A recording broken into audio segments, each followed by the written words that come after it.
This is PJNET.TV, and this is my perspective and comments. In this video segment of My Perspective and Comments, we cover politics, society here and abroad, and the events of the day that are shaping our nation. PJNET.TV, My Perspective and Comment, coming to you with a worldview, one nation under God. Hello and welcome to My Perspective and Comments. And I'd like to start right out now, folks. We have a verdict that has come back in the Kyle Rittenhauser murder trial, and the jury has spoken. Not guilty on all charges. And you look at this verdict and you think back, the enemies that had surrounded Kyle Rittenhauser, the ones that were in the media that were calling him this, that, he's a racist, he went out there intentionally, he brought a weapon, an illegal weapon from another state, on and on and on. They tried to litigate this trial through the media. And you even had Joe Biden getting involved and speaking, doing his racist thing. So, again, not guilty on all charges. So if you take a look, the video itself should have been enough for the officials to say, wait a minute, are we going to charge this person for murder when we actually see that he's running away and that the mob is trying to get him and they tried to wound him and hurt him? One has a gun in his hand that came at him. Another one was chasing him and then tried to grab his weapon and take it away. And another one wants to take a skateboard and hit him over the head, which can be fatal. A lot of evidence that were caught on video that showed that Kyle Rittenhauser was not the aggressor. In fact, he was doing the opposite and retreating. And he didn't just inadvertently start shooting. It was when his life was in danger. But what did you have? Again, I'm so sick of these race baiters that are supposedly journalists. The race baiter like Joy Reid, Don Lemon, Chris Cuomo. Those two networks primarily. But you also had the other media, NBC, CBS, ABC, all had their narrative that they wanted to push and talk about, we need to take a look at, what was in his mind, and was that gun that he brought across state line? They were all talking the same narrative. And I'm so sick of what we see taking place in the media regarding critical race theory right in there. CNN, MSNBC, Joy Reid, they're racist. Joe Biden, he's a racist, simply because he's white. If your appearance is light, you're Caucasian, then there's nothing you can do. You're just naturally, you're a racist because you're white. And that lie needs to be pushed back against and called out for. Because the very people like Joy Reid, Don Lemon, that are standing up there calling people racist, they need to put the mirror up in front of themselves, because that's what they're spewing, racism. You're a racist because of the color of your skin. Let's see, is that what Martin Luther King would be saying?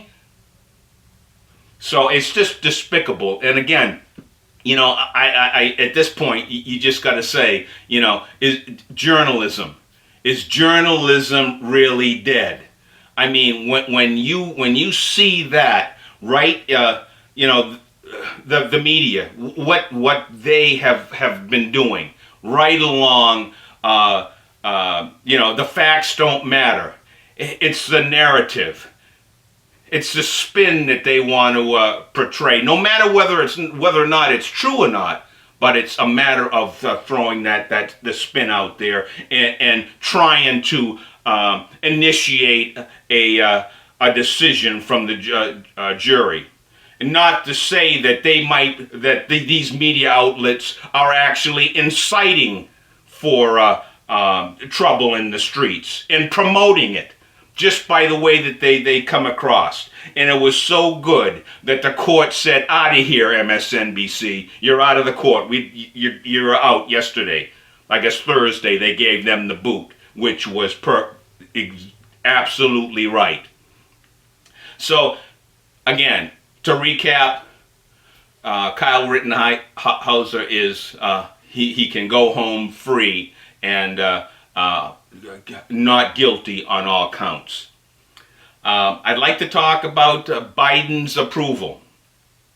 Not very good, folks, and it's continuing to slide. Biden's approval rating has hit another low, 36% in the Quinnipiac poll. 36 approval, 53 disapproval. Biden also has the approval on how he's handling certain areas of concern to the Americans. You know, like 30, when it comes to the economy, 34% approve. When it comes to COVID-19, 45%. When it comes to foreign policy, 33% approve. And climate change, 41%. So we see that more and more Americans, and he's doing poorly, the independent vote.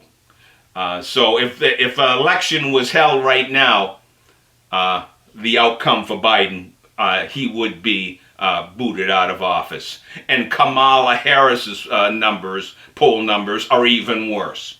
And, they're already talking about, Biden looking to maybe dump her. So we'll see how that plays out. But again, when you see his face on the world stage, and you see him falling down in front of the world, it's disturbing and concerning, to say the least. Very surprising. I wouldn't have thought I would be seeing this, but we have the ACLU actually stepping forward and coming forward for James O'Keefe for the Project Veritas. And if you know what took place a couple weeks ago now, the FBI raided James O'Keefe and some of others in part that's part of Project Veritas, looking at grabbing computers and cell phone. And surprising that some of the information, the client attorney type information, ended up in the hands of the New York Times and got published. And you just say, now wait a minute, how did this evidence that was collected, doors open, James O'Keefe put in, I don't know if they put him in handcuffs, but they held him there and raided his home and shuffled and started taking stuff. How something in the FBI's custody material ended up in the New York Times. It's sickening what's happened to the FBI and how they are being used politically. And oh, by the way, Project Veritas also has a lawsuit against the New York Times. So, a lot that's going to be coming out. And again, the ACLU, which usually is quiet when it comes to, like a Project Veritas or something conservative, they usually clam up. But it was so egregious from the FBI that they have spoken up in support there. So we'll see how that all plays out. What I'd like to do is this is going to be abbreviated because I wanted to bring a program here that took place on that aired actually on Wednesday. Glenn Beck had a program regarding what took place.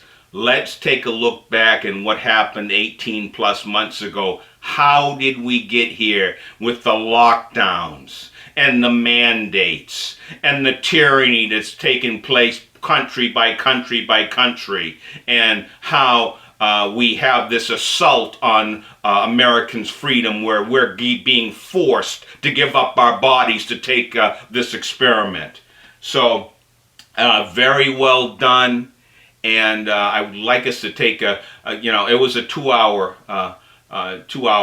broadcast and documentary, but it's well worth it. We'll probably watch maybe a half an hour, but it will give you the flavor. And obviously, I'll have a link for you to go there if you want to continue to view that work. But it very well done. And if you don't know all the players, how we actually got here, and who may be involved, from the scientist to the so-called medical elites, and the pharmaceutical, big pharma, all in there together, you might get some information that you may not have heard before. So we will be stopping right now, and I'd like us to take a look here at how did we get here, and kind of start putting a line where the dots are, and connecting those dots to how we got here and what the implications are in the future. So here's Glenn Beck and his program right now. Take a look.